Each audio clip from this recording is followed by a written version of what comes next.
Blunt Time with C Money, Filthy McNasties, Daniel Riggs. What's good, Reno? First question, brother. Favorite strain of marijuana?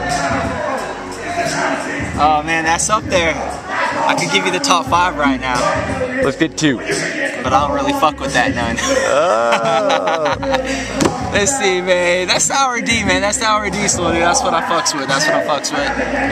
Alright. And some of that cheese, man. I'm sitting on a lot of that cheese right now. Love that cheese. Love that cheese. I'm sitting on the rainforest right now and shit, you know? Alright, brother. Second question. Who's your favorite local producer? Man, it's a handful. It's a handful. On that long term tip, you know, I've been out here for a minute and shit. It's Damon from Element, Dialect AHD. Not because he's my favorite, because he's the best. I mean, that's that. You know what I mean? I'm a music critic, so like, not an opinion type. The best is the best, regardless of what I think. Word. But on that more recent tip, it's y'all, man. And I ain't saying that because you holding the camera, man. I'm saying that because I like y'all. You know what I mean? I dig it. I dig it. That's what's good. Favorite local rapper? That's the tough one, man. People been asking me that one question for years, dude. And I could break it down like this. My favorite on everything, the dude who over the years has told me the most about hip hop, just taught me. And like, I don't know, I mean, you vibe off some people, dude, and there's certain people where you're just like, alright, that's legit. And if it's anyone, it's Metaphysical. And I always break it down like this when I explain it to cats. I say, there's a lot of us, like me for example, cats see me rapping, I ain't a rapper, dude. I rap because it's fucking fun, you know what I mean? I'm out here, this is my little hobby and shit.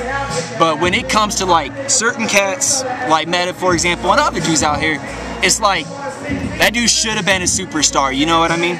So whatever external factors that take place in the music business and certain people don't get on top and you know what I mean, whatever, as a human being, that motherfucker's a superstar. So when I get to sit down with that cat, it's the same as sitting down with fucking Jay-Z or something. I mean, it's like I'm sitting down with a superstar caliber rapper and learning from him, having a direct relationship. That's some shit that is exceptional. You know what I mean? That's the crazy thing about Reno is there's a few cats that are that good, that have been doing it that long and they got it.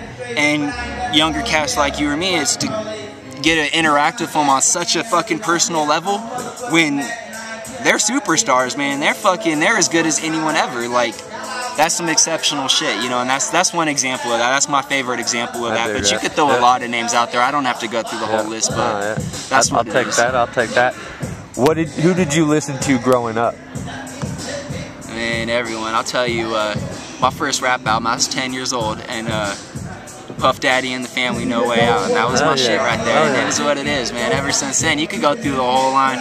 It's a lot of underground shit out here, man. And I gotta rap, dude. I'm known for one of these underground cats, you know what I mean? And that ain't really like that's not what I originated from, dude. My first rap album wasn't fucking Atmosphere, you know what I mean? Like I said, it was Puff Daddy. But after that, it was A Tribe Called Quest, fucking Pharcyde. That's my all time, you know what I mean? That was the shit that I came up on, that golden era shit. And then I discovered that underground shit after the fact. And I was like, alright, that makes sense. Like, I could see where that golden era would branch off to that underground, and then Reno really branches off of that underground sound. Now, I always say we're like a small Minneapolis type shit, you know what I mean? Exactly. We branched off of that, but that branched off the golden era, you know what I mean? So like, I like to think that if I didn't follow it all the way up, I'm only 24, I just turned 20, I'm born in 87, you could do the timeline. I wasn't there for Run DMC, I ain't gonna front like I was.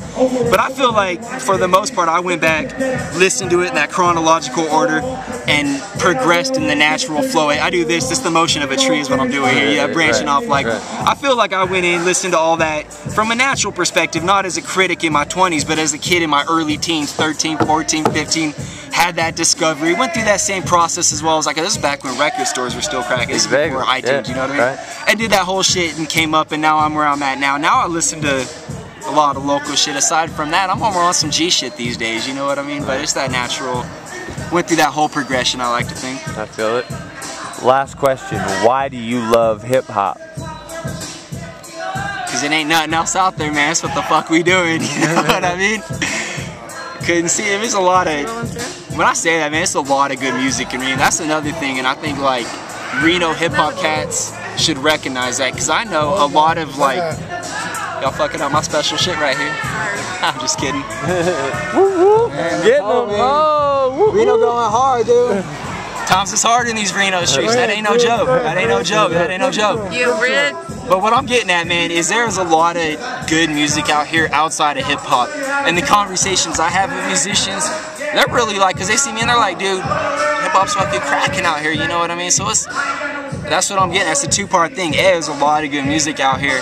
And B, that being said, the hip hop out here in Reno is kind of on the forefront of that, you know what I mean? And it's natural, man. It's fucking, most of the kids out here I know are some real b-boys, dude. I know some cats who like grew up on some punk rock shit and now they're rapping, and that's dope. You know, that's dope, that's dope.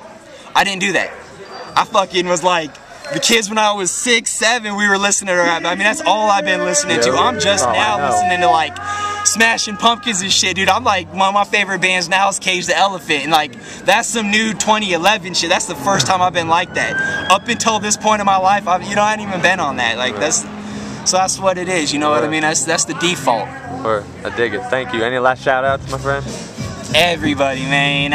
I'm out here doing my thing. Folks get confused, think I'm rapping or I'm with these people and that people. Man, I just try to fucking bring the hip hop experience, articulate it, figure out as much as I can about it, and relate it to the masses, you know what I mean? I've always been saying fucking it ain't, especially for a dude like myself, it ain't about telling a rapper or a b-boy or a hip hop fan, yo, this is what it is. It's about me taking it, processing it through my own intellectual fucking scenario, quote unquote, and delivering it to some soccer moms, you know what I mean? So that their kids could grow up and then it ain't like, yo, you can't listen to that rap record, get off of that, and then we lose it. Hey, you know what I mean? Like, the more the better, more the merry and shit. So my whole fucking, and I shouldn't curse so much making this point, but my whole shit is like, fuck it, let's get it to everybody, you know what I mean? Like, here's what we're doing. It's got all these stigmas and shit. Everyone I know out here is a nice guy, man. Everyone's beefs on the internet.